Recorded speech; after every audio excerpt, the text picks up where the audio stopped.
everyone. Hello. It is Together Tuesday, June 4th. We are, hold on, hang on. I am so unprepared for today. Let me get my notebook. Let me get my It's notebook. gonna be a fun hour. It's gonna be a fun hour. According to Ted, it is 29 days until conference and 26 days until Awareness Day. Yay! That's Countdown. exciting. Hard to believe we're almost there. No, that's so crazy. So crazy. Hello, Facebook. How are you? Hello, I don't know everybody. if anybody's on yet. So have we announced the theme for the prom? Maybe. I I don't don't remember. know. I don't think we have. We gotta get outfits ready. Oh yeah, that's true. You only have 29 days to get your outfits ready for prom. Yes. This year's theme is Adult. We're not going there. never gonna live that down ever. It is 80s theme, so you gotta wear 80s. big hair and what else? 80s theme. That might be a little. I don't have as much hair as I used to. I can't get those big No. curls and big hairspray hair anymore. I don't have my bangs anymore. I had bangs. And then I would tease it and then Aquanet it. Does that even exist anymore? Aquanet? Aquanet? I don't think so. I haven't seen it anyway. I think we're dating ourselves tonight. Oh yeah, that's not good. I've been dating myself for a long time. Hey, I'm an 80s girl, 80s music. My kids call it the oldies. Yeah. Okay, I'm a I'm having 90s too kid, much fun. and my music is old as well. So hey, it is what it is. So leggings, the leg warmers, and the leg big warmers. ponytail, right? Like It crimped hair, has to be neon colors, right? neon colors. Yes, Late 80s, you can wear a big bow. Sweaters. that's true. Big bows, big ponytail, big bow.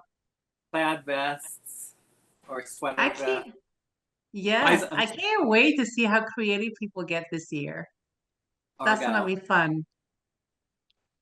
I don't know if I have any Argo left. Well, we're gonna have to make sure that whomever's DJing is playing 80s music then. Oh, Well, yeah. in the early 80s, I Oh, DJ, but I played the oldies of 50s and 60s. So maybe we could do that too. Okay. Then I'll know a song or two. Gonna have Aha, Bananarama, Michael Jackson. Rick Astley. Yes, never give you up. Yeah. Now we're all gonna be thinking of a song for the rest of the night. That's Ready right. for the world. We definitely can't put the music on. We could sing it, but if we start playing the music, we'll get copyright infringement. Yeah, Facebook won't like that. No, they won't. New edition for me. Karma Katie, Chameleon. if you don't have an 80s outfit, you can come as you are. Your girls don't have to dress up if they don't want to, but It's optional, but it's fun. It's totally optional. That's just the theme. All right, I'm going to draw last week's name, and then we'll get started with Mr. Doug. Mr. Doug. Okay, don't cheat, you guys. Whoever wins gets a prize, and this is from last week. So, because I played hooky last week from Together Tuesday. All right, you guys, who won? Misha won. Okay, Misha. Okay. So when she gets to conference, I'll give her prize. A big hug. All right, you guys, let's get today started. We started. So today we have of course Ted, who is our graphic production artist and our executive director. Maria, I won't say your last name because it's so hard to say. And Chris Hartwick, and Uncle Rod, who does not like sugar in his grits. Absolutely not. And Melissa and Cheney are joining us on Facebook, and I'm sure people will be joining us as we continue to progress in our Together Tuesday. What day is it, Ted? Taco Tuesdays. It's Taco mean, Tuesday. You know, who doesn't like tacos on Tuesdays? Taco. Everybody loves tacos on I mean, Tuesdays. every day is taco day. All right, so we have the distinct pleasure of having a very special guest on tonight with us, Mr. Doug Moreau. I'm going to allow him to tell you all about himself, but he got a really, really cool, like, no, beyond cool, very cool. He was honored by the Saints, and that was very cool, with a very prestigious award. So we want to first just let Doug tell you about himself and his life and how he got involved with the Saints organization, and then we'll get into the award. Is it the Gemelli Award? Is that how you say it? Joe Gemelli Award. Fleur de Lis. Award. Awesome. So, all right, Doug, you take it away, and then as questions come in, we will hit you up and say, hey, hang on one second, we got a question from the audience. So, all right, Doug, welcome. Thank you, Ani. So what Ani was talking about is that this past Thursday, the Saints Hall of Fame made their announcement of inductee and Joe Gemelli Fleur de Lis Award. The Joe Gemelli Fleur de Lis Award is what I'm the recipient of. The awards banquet and so forth will be done on sometime during the football season. The NFL has to approve the weekend that they do it, so they don't conflict with, the Saints won't conflict with something that's nationally going on, such as a military weekend or Hispanic American weekend, which is often always celebrated in October. Military is done in November. So they submit certain dates. Now, the date that they have, the main date that I think that they want to do is when the Saints play the Denver Broncos, because there's this other guy who's getting inducted into the Hall of Fame. I don't think any of you have ever heard of him before. He played, I think, he played on the Saints for a number of years, kind of off and on here and there. I think he might hold a few NFL records. Drew Brees. So it's Drew Brees and I going into the Saints Hall of Fame this year. Nice. Me as the Joe Gemelli Fleur de Lis Award recipient. And that's for someone who is not front office personnel or player or coach. It's someone that they recognize who contributes, as they say it, to the betterment of the Saints organization and community. I've been announcing now for the Saints 26 years as the press box announcer. A local writer, Les East, and I've known Les for, decades. Les wrote this beautiful article, brought me to tears, I can tell you that, several times. And a man who used to work at the high school when I was a student in high school sent me a notice and said, you got to get this laminated. Get the article some kind of way where you can have it saved. And I found a company online who does that, sublimation on a plaque. So I ordered that. I actually ordered it today. And I'm really thrilled about it because, again, Les did such a great job. And actually, the way he referred to it is that it's a tough act to following Drew Brees, but I held my own in doing so. And even Brees at times, sitting in the front row right before me, was nodding his head in acknowledgement of the messages that I was saying. And a lot of what I was saying certainly has to do with having AMC.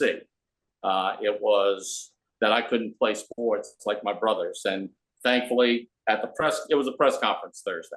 At the press conference, my mom was there, my brother was there, his wife, and a guy that's been my best friend since freshman year of high school, going back to 1976. So they were there for me for this. I know they'll all be there again once the awards banquet takes place. And I've got to say, for my mom, it was a hard week for her. That press conference lifted her spirits because 2 days earlier, she had to put her dog down. And she had that dog for nearly 13 years. It would have been 13 in September. So she needed a good pick-me-up, and she knew about this going on. She just wasn't certain of everything that was going to happen. The Saints presented her with a beautiful bouquet of roses. I'll go back and just explain now kind of what a press box announcer does. So imagine yourself in a building and the entire fire alarm goes off. Well, it signifies everybody to move. And that's what a stadium announcer does. And I've done that. I do that and have done that for certain sports.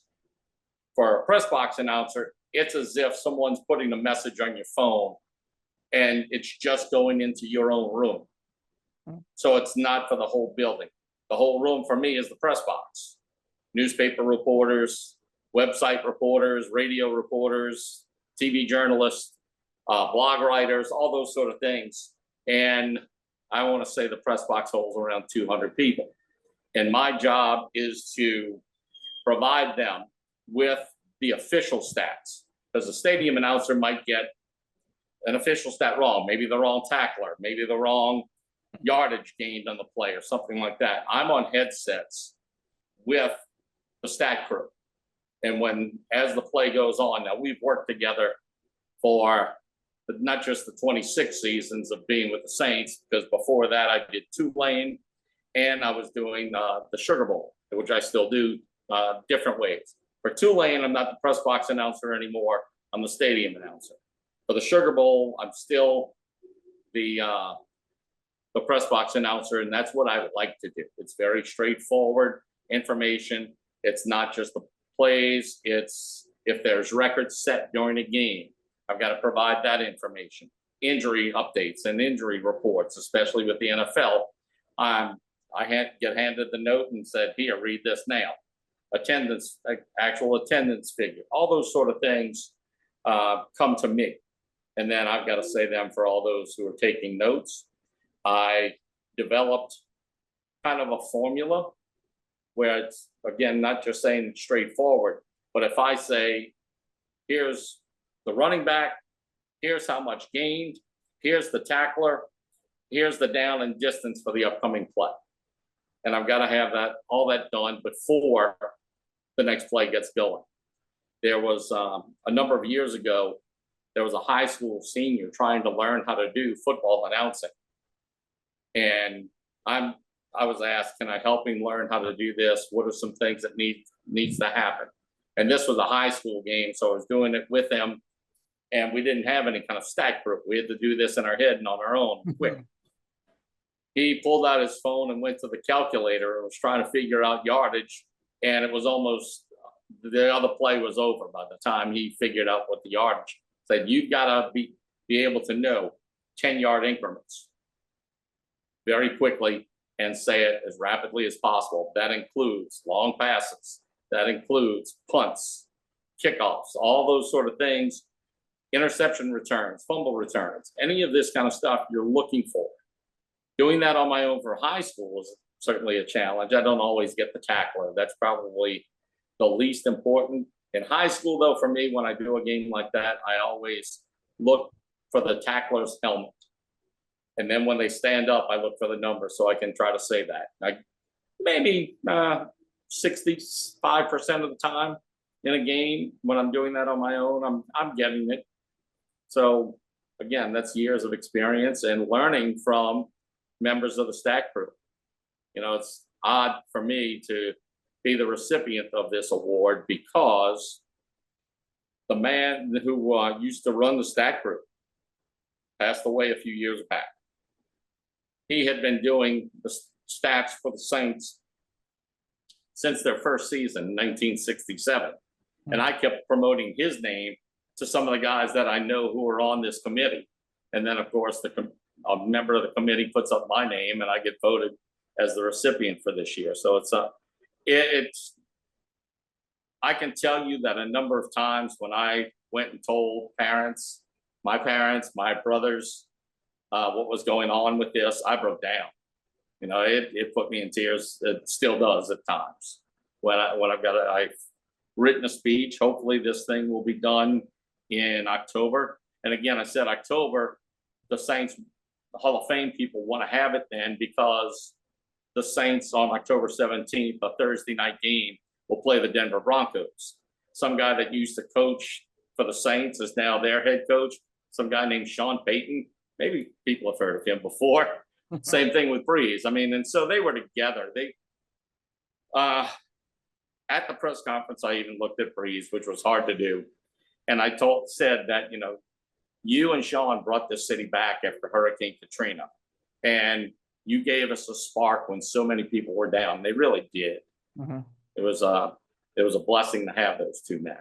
And it was nice that Drew was able to make it there. He had his wife and his kids, because he lives in San Diego now. So he flew in to be at this just for the press conference. And of course he talked to the team as well. So and being back in the facility for him was kind of like, man, I was in this tub when I had it, you know, soaking after practice, or on this training table in this part of the weight room. You know, we threw passes here in the indoor facility for practice. All this kind of stuff of goes through his mind. So that's I started announcing when I was 10 going on 11 back in 1973. And my brothers were playing in this teenage league, 13 to 15-year-old league of Babe Ruth baseball.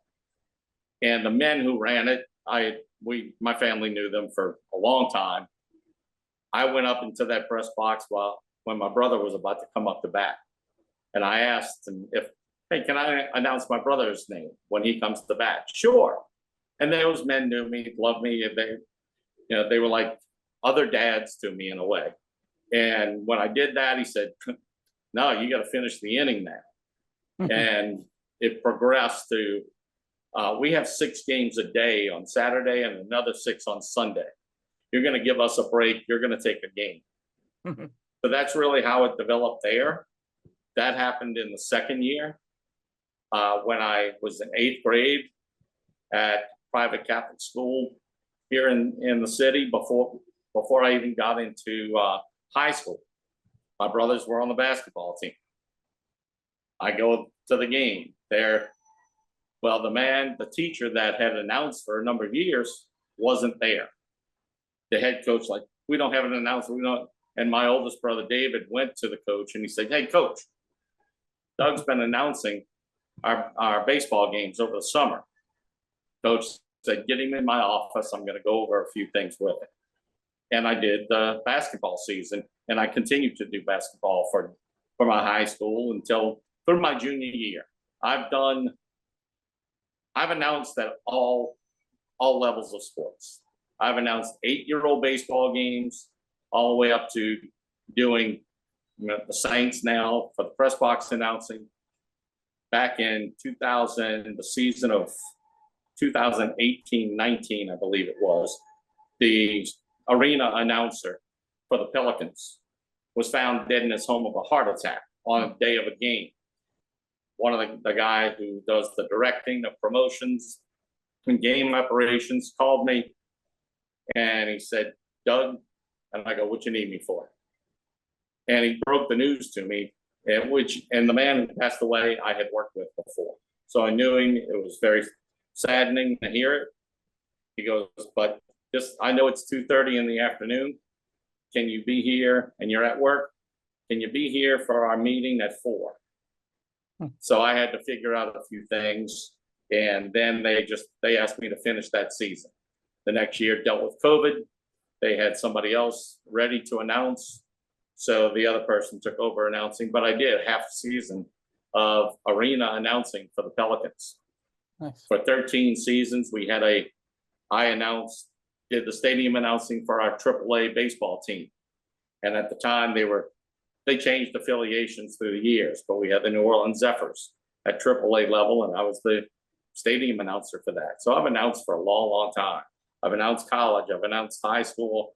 As I said, it goes back to even doing 8-year-old baseball games. And I tell people who want to get into this, don't always look to be into the pros right away.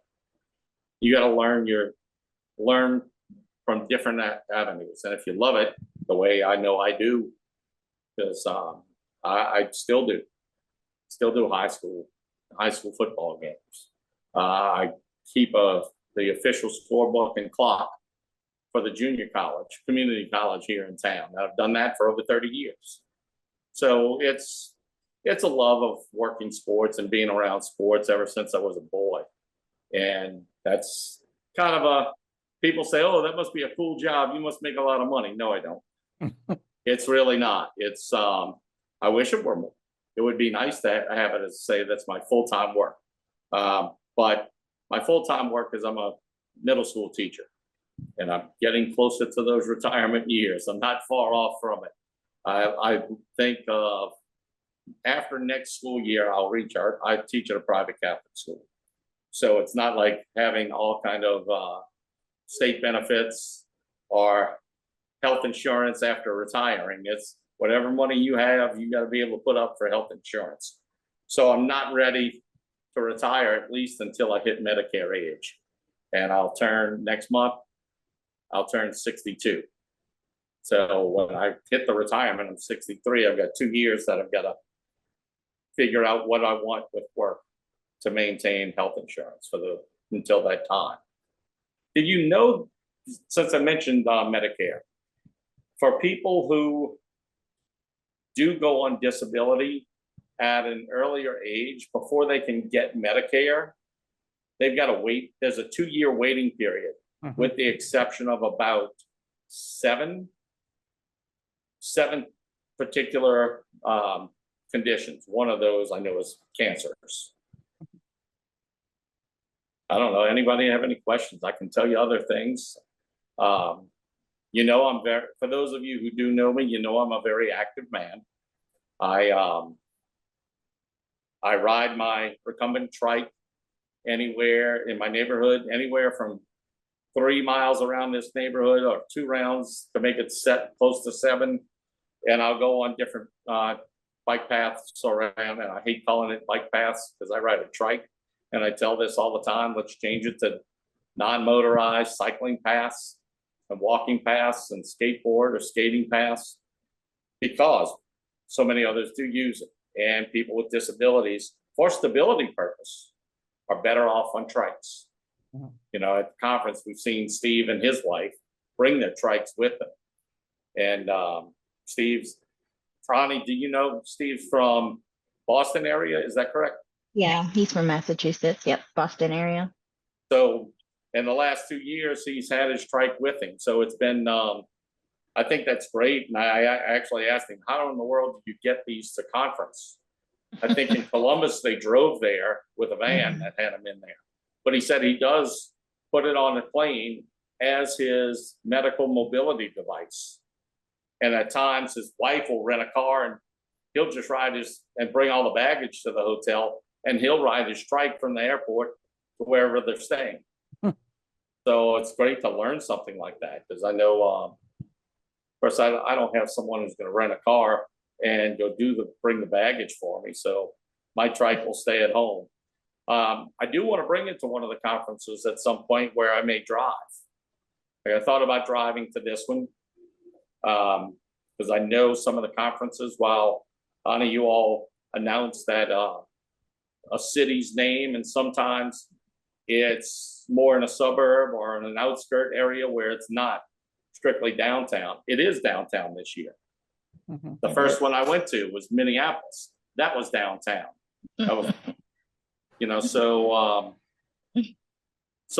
there's going to be a time I would like to bring my trike with me, or if I drive, I can put it on the back of my SUV and have it with me there, and other exercise equipment.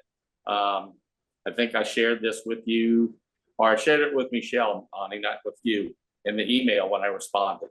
So I'm back working on a book that I started several years ago, and I just kind of pushed it aside, left it alone. I wrote in the summers for 2 or 3 years, and now I'm really working harder on it. I've finished 3 of the chapters, and it's about me and different ways I've been active through my life.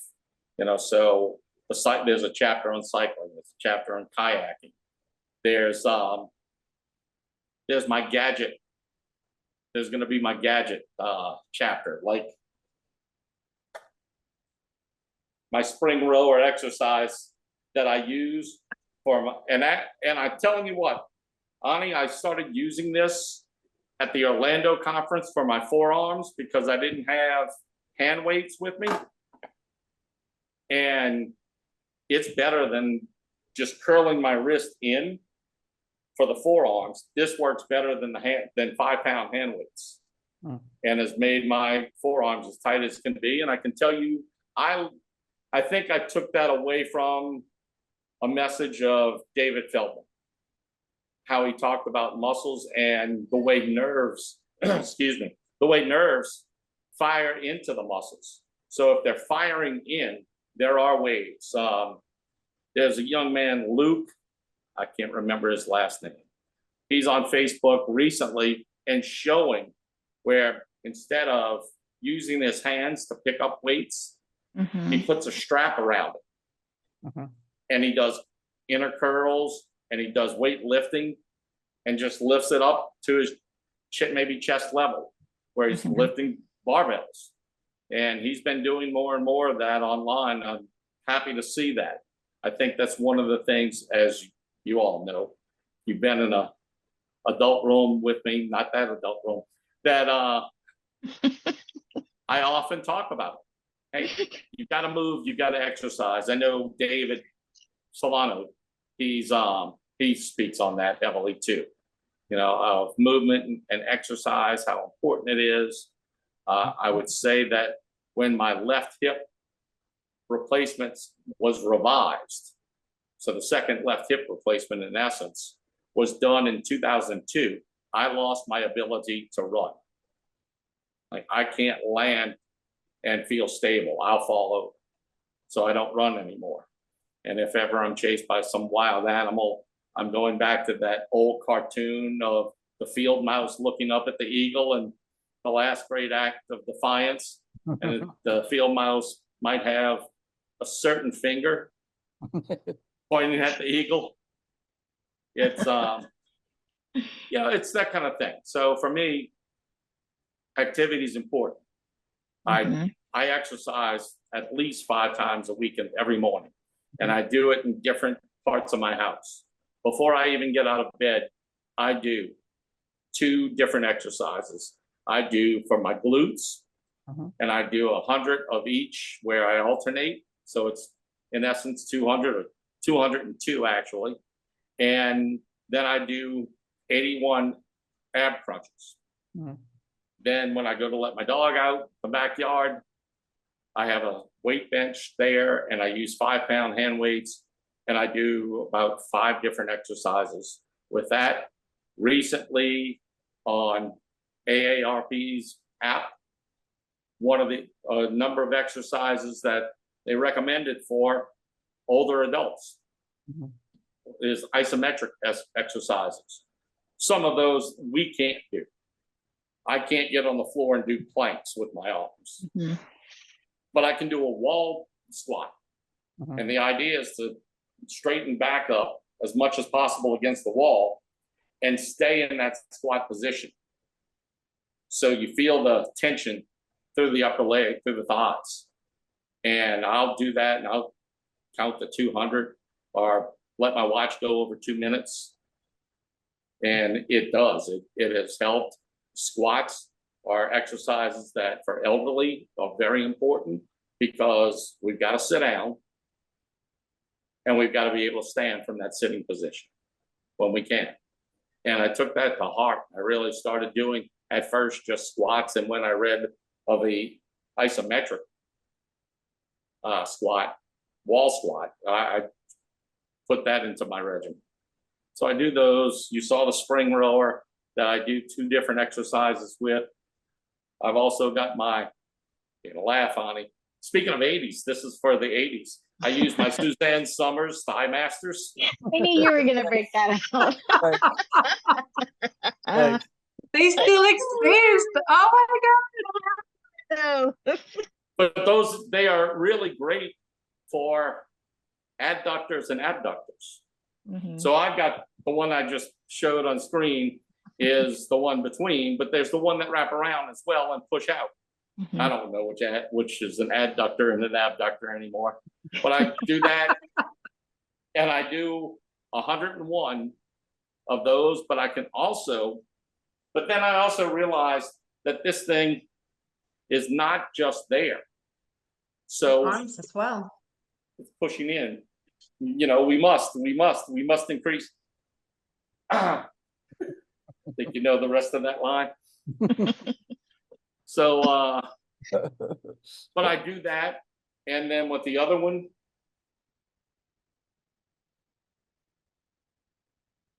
this is the one that goes around the legs. Oh, yeah. Yes. Right. But I will pull out, but also put my hands in the middle and do that. And I do, so whenever you hear me say I do 101 or 81 or 41, so this is something I'm going to tell you that I learned from one of our school chaplains. And the priest doing his homily talked about giving one more, always give one more, go a little extra. And I had forgotten that part of the message. So I changed it to my own interpretation. Our current school chaplain brought that into his homily again this year. And I asked him about it after, what's the thing behind it? And I said, because I don't remember what this priest, what Father Steve had said, but I do remember, I do have an idea of for me, what it means. And he goes, well, here, it means going the extra mile, giving a little more. You can always do one more. Now, what is your interpretation?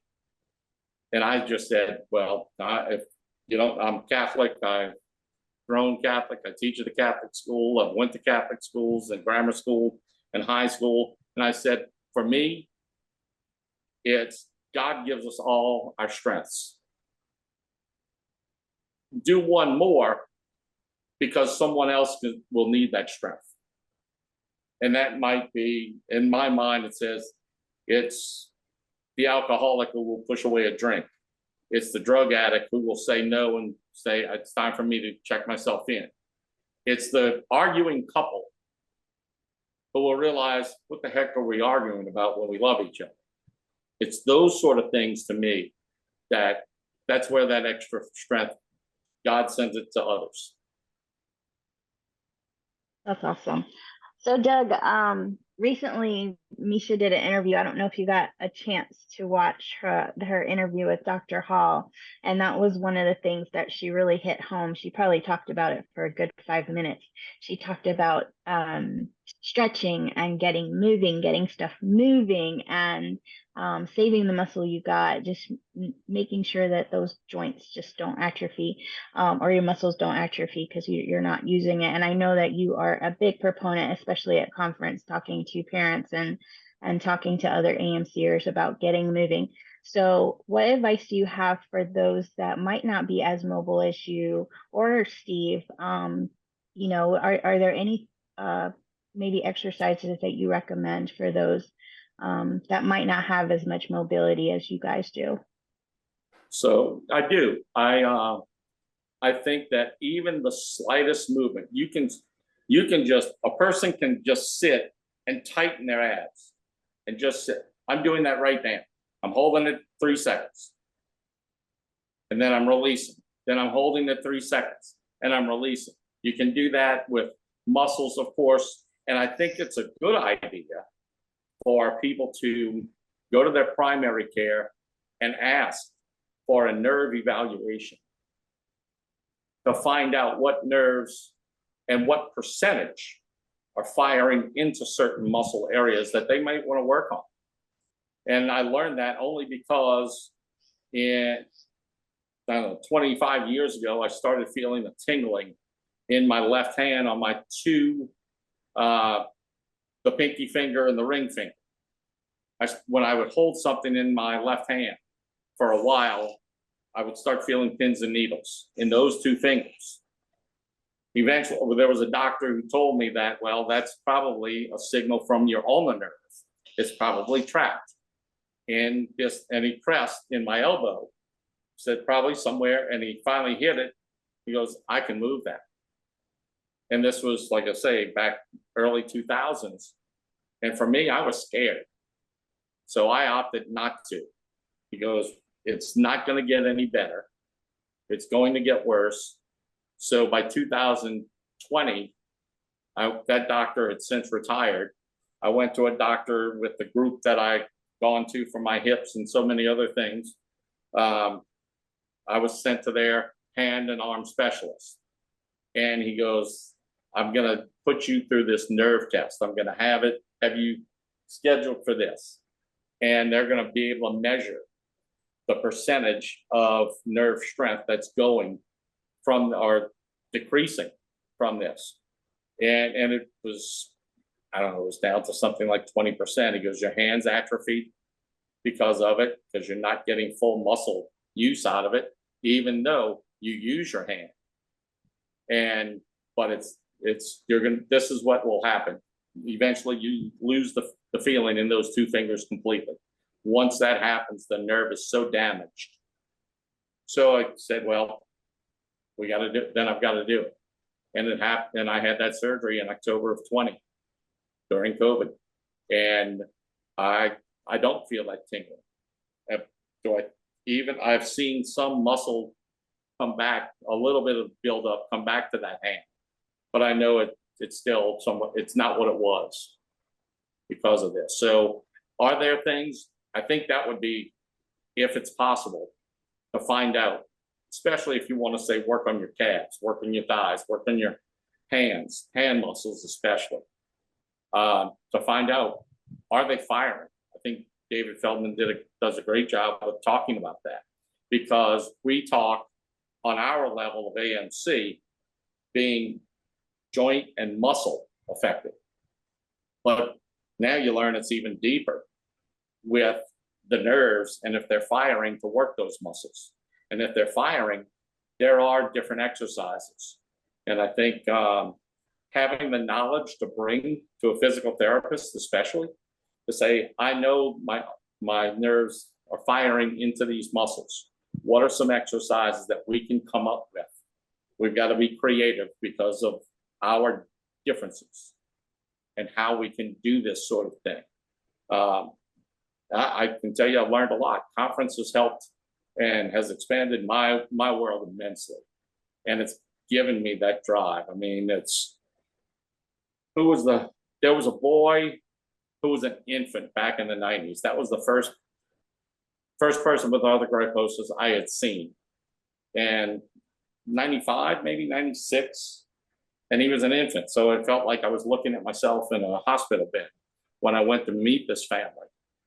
And it wasn't until face to face when Jackson was 7 and they had to come down from Baton Rouge to New Orleans, to Metairie, New Orleans area, for at an orthotics facility who had worked on Jackson's braces and such. So I went to school late that morning so I could meet them. And I've got a picture from that day here in my living room. I've still got the little crayon drawing that Jackson drew. It's on my fridge. Oh, that's so sweet. So, and I mean, I think you were part of, can we share this? Because the person that we all saw was Ryan Page, when Ryan was on X Factor. And it was a number of years, a few years after that I actually got on a plane when they were living in Nashville and to go meet her. Because it was Mardi Gras time and I don't do parades and stuff anymore. So she kind of said, I already know you were coming because I saw it on Facebook, you were traveling. I tried to keep that off of there, but I guess when I got on a plane, it tracked me. So I did. I got to meet her back then. Yeah, wonderful family. Ryan is certainly much older now. She's married, has a degree in social work. So really, and she's still singing. Very proud of her. Yeah, she's done some wonderful things. And she's been a guest of ours as well. Our families love her to death. Hopefully she can make it back to conference one of these days. Yeah, Doris is actually watching. So she just actually happened to chime in when you started talking about Jackson, which is kind of crazy. She must have felt your energy, Doug. The other question I had, so I know that was it Minnesota? Was that your first conference? Yes. Your Yes, first it was. conference. Yeah. So and I know that you have talked extensively to a lot of our families regarding, you know, your career and of course exercise. We know Doug and exercise at conference is a big topic. But if we have like a younger AMCer watching right now and they really want to get involved in sports and you were talking about how you couldn't you know, keep or play alongside your brothers, but got interested in, you know, announcing. If they're watching, like, how would you, or what advice would you give to them to get involved in something like this? Well, the world of athletics for youth has certainly changed with all the, instead of local governments running at their playground, running leagues at their playgrounds like they used to, where the budget cuts took place, there's so much with travel ball now. So if you know someone, or if you've got someone who's putting together a travel ball team, then you go ask your parents to say, hey, can we go watch this team practice? I love sports. You know that. We sit and watch all these games on the weekends together. But I don't know how to get involved. I want to get involved. Look, I want to be your scorekeeper. Or if it's a mobility issue because of a wheelchair. If it's not wheelchair bound, like I've been all my life, and knock on wood, that should hit me in the head, then it's, you know, can I be an equipment manager for a team? I want to learn how to announce. Well, the biggest thing for me that I've said, marketing people kind of hate me for this because when they're dealing with marketing, they don't really know the game. They don't know enough about strategy or the rules. So read the rule books, understand the rules of the game, understand what the stats are in the game, know how to keep a baseball scorebook. I was probably 6 years old with my older brother sitting in front of our television for the NBC baseball game of the week in the summer. And he showed me how to keep a scorebook. So going back that early is where I was learning how to do these kind of things with official scoring, stats. Football was the last of the main three for me to take part in. And I say take part in announcing. You know, it was baseball first. I love baseball. I do a antenna TV in my house, but I have a Roku stick. Aluminum foil on the end? Oh, no rabbit ears. It's just one of these little discs that stick to the window. Nice. But it was also, but at this time, a few days ago, last week or a week before, I finally said, well, I'll pay for ESPN Plus because there's conference baseball tournaments going on. This weekend was the NCAA regional this coming Friday, Saturday, Sunday, and Monday. Those are the super regionals, which again, you asked that question. Last year, LSU played in a super regional at home. Their official scorekeeper, a man that I've known going back to the 70s, was in town because he lives in Baton Rouge, up in Baton Rouge area now. Came in town for an LSU Florida State football game and said, look, if LSU hosts super regional, I can't be there. My wife and I have scheduled the cruise. So I've told the people at LSU who know you that he's my recommendation as the official scorer. So for last year's LSU Kentucky super regional, I was the official scorekeeper. And again, it goes back to how many years ago I learned how to do these things. And even if somebody questioned, and I had in my mind an intelligent response if they disagreed with me scoring something as a hit or an error. In an instance like that. So again, it's knowing the rules. I used to read the baseball rule book every summer as a teenager. And I'm going like for years, almost 10 years, I guess I would read the rule book because I wanted to know. Looking at basketball rules. The man that was the one that I would talk about for the Joe Gemelli Award has since passed away. There were times I was working high school football games and I'd call him and I said, this is a weird play that just happened. I want to make sure I get the yardage of how to account for different players correct. And I told him all about it and he goes, well, you got to realize high school doesn't go by pro rules. High school goes by college rules and college stats. So this is what would happen in this particular instance. And it might have been with an odd thing that happened on a punt. Block punt and who picked it up where and returned it, or could they return it? All those sort of things that can happen, or a lateral play on one of those weird lateral things on a kickoff. Those kind of things, and he knew it. Miss him. But he worked the Saints game from the Saints home games from their first season up until the season he died. And he kept his cancer secret from everybody, even his brother. Wow. But kept coming to work as long as he could. Wow. So Doug, we get this question every time, almost every Together Tuesday that we have a special guest. What would you tell your younger self? Oh, geez, I can't answer that. It goes back to what we were talking about with the panel that Chris and I will be on. No, honestly, what would I tell my younger self is to keep doing what you're doing. The hardest part sometimes would be in your teen years and your 20s and maybe even early 30s. And be open with your parents.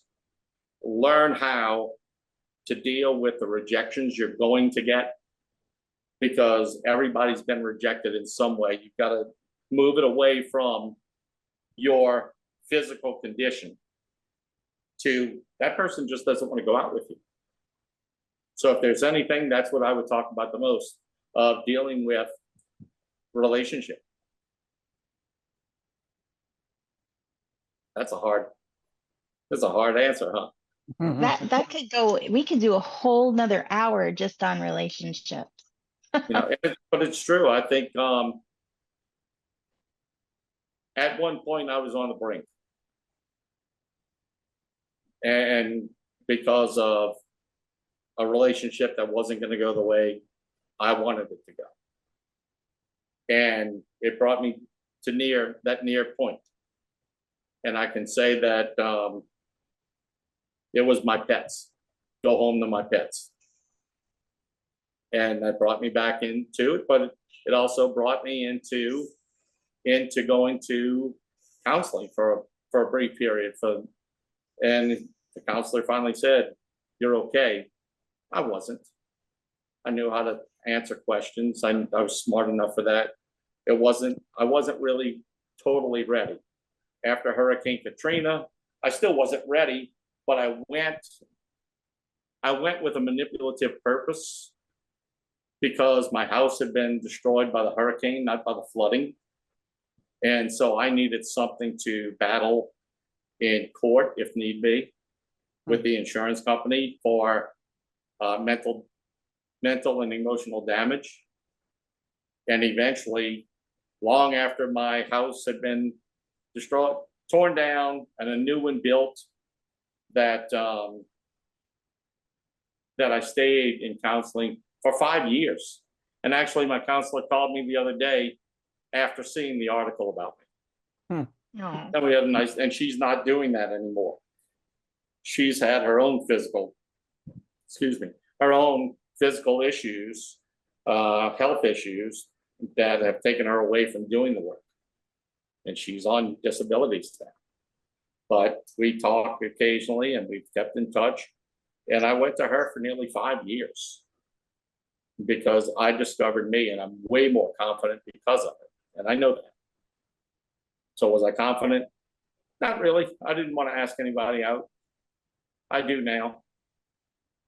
You know, at this age, I'll still, and I don't care if they say, yeah, but we're just friends. That doesn't have an impact on it. It's, so what? Previously, I would get very sarcastic about that. And you don't want to know what I would say. That's for the adult panel. Yes, it is. So, Oh, Doug, congratulations on your award. Bonnie, thank you. I can't tell you, it really does, you know, it's a great feeling. It's, and when people say I deserve it, and I just kind of hang my head and say, you know, well, thank you for that. I don't know if I do or not, or I don't want to say I'll admit to it. I think that's a braggadocious side, and that is something I'm not. You know, I'll joke in a braggadocious sort of way where, you know, kids ask me, why are you still single? Too many want me. You know, I can't just disappoint all the others I by mean, you know, selecting one. It's not I fair. mean, I'm stealing that. I'm stealing that. I'm totally stealing that. Rod, just at least one time, just give me the credit. I will definitely cite you as a source, but I'm definitely stealing it. Yeah, by all means, plagiarism is flattery. Do we have to put a word of caution for conference? Are we going to have these males walking around? Everybody wants me? Well, everybody does. What can I say? Oh boy. When Maria, you're going to be at conference? Yes. Okay, so I've got a particular. Do I need to watch out? Yes, you certainly should. Oh boy. nice. I'm hanging around you, Doug. It's already confirmed. I'm hanging around you. Maria, you might see me and just start getting heart palpitations. Nice. You know, why are you still single? It's not a simple, because it is a simple answer. There's too many that want me. Oh boy. No, it's but there's I miss this person. She moved to Canada with her boyfriend, and she's a little younger than me. She's in her early 50s, but she's gorgeous. And we became friends in a weird sort of way through Facebook, because she kept posting on a former high school classmate of mine's. Come to find out, and she was originally from Carmel, California. I'm a big John Steinbeck fan. So I said, I'm a big Steinbeck fan. You lived in Steinbeck country. And she accepted the friendship. Now, how do you know this man? She goes, he's my ex. He's my ex-husband. But we're still like brother and sister. I live next door to him, and we look out for one another. It's not angry. So she and I went to dinner, and let me put it this way. She was a model. She was going back to 80s now. She was in the music video of Rico Suave. Nice. I love that song. That's awesome. She was feeding him grapes while in the pool. She's in that part of the video. Nice. My Oh. gosh. Oh my. And Courtney came out. Did Courtney come out of mute? I think so.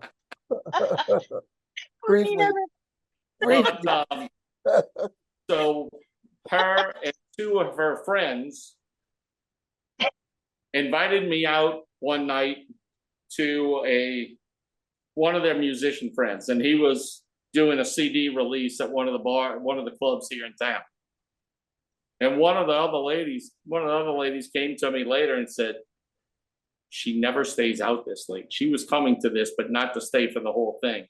It's because we're celebrating your birthday. She's staying out. And I'm like, no. Now, you know of the musician Dr. John? You've heard of him? She lived with him for a while. So she found out she wasn't the only one that, but she is sweetheart of a person. She actually, I don't know how many years ago, she toured England with the Who. So I mean, she's connected.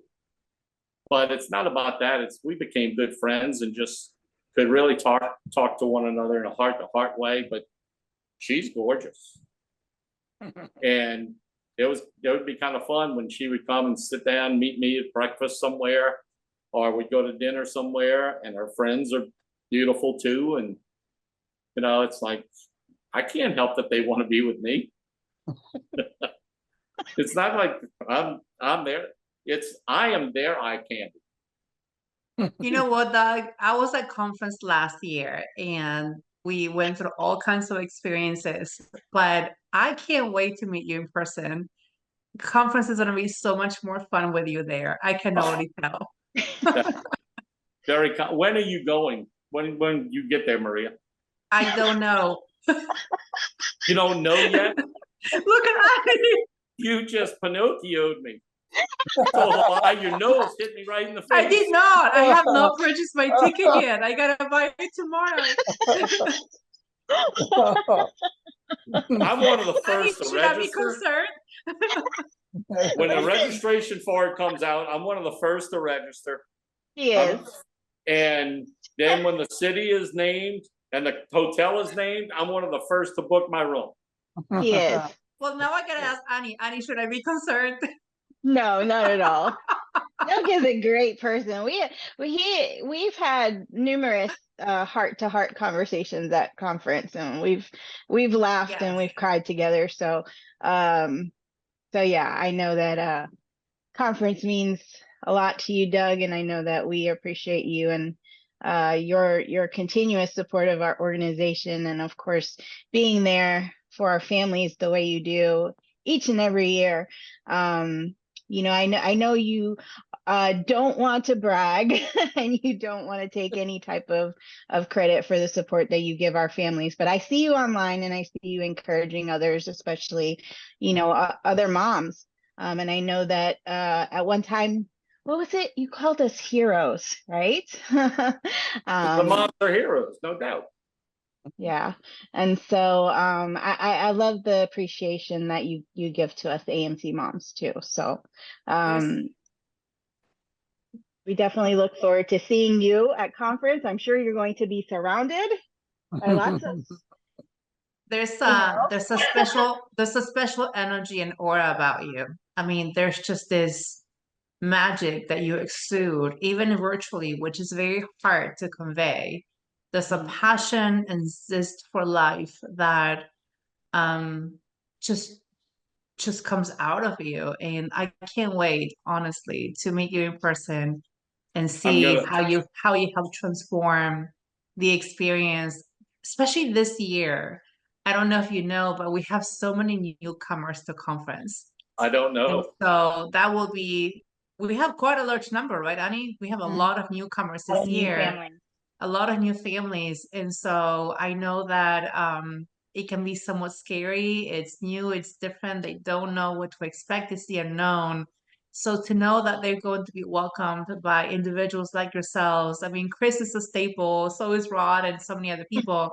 But to know that you have that kind of love and passion and kindness about you and this zest for life that is contagious, it really is going to make it that much more special. Well, that's very nice of you to say. Thank you so much. And just to ease your mind a little bit, I don't fit into my Speedo anymore, so I just wear regular swim trunks. I don't even know what to say.